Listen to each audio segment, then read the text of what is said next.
بسم الله الرحمن الرحيم لا أقسم بيوم القيامة ولا أقسم بالنفس اللوامة أيحسب الإنسان أن لن نجمع عظامه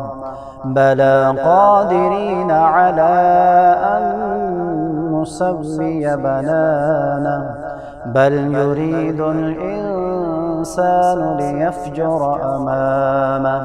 يسأل أيان يوم القيامة فإذا برق البصر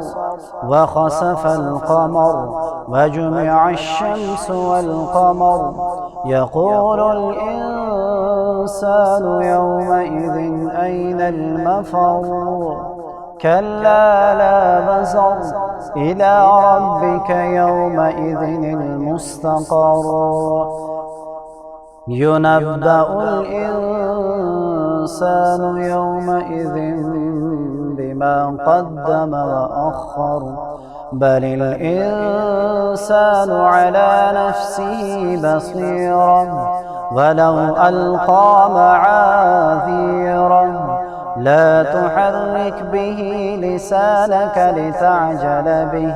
إن علينا جمعه وقرآنه فإذا قرأناه فاتبع قرآنه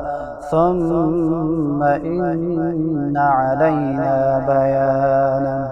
كلا بل تحبون العاجلة وتذرون الآخرة وجوه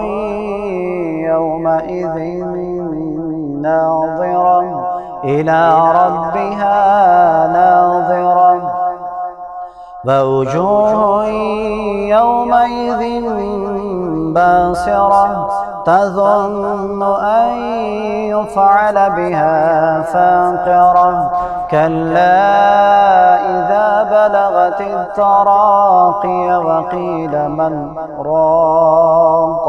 وظن أنه الفراق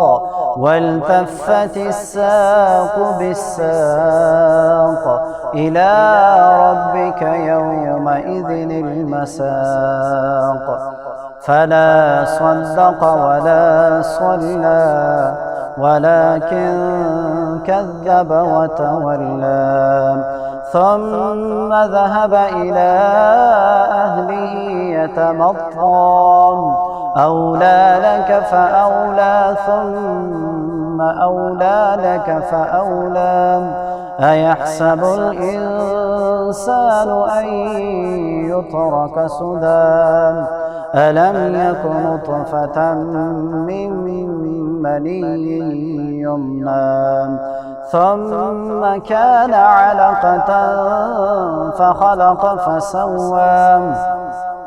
فجعل منه الزوجين الذكر والأنثى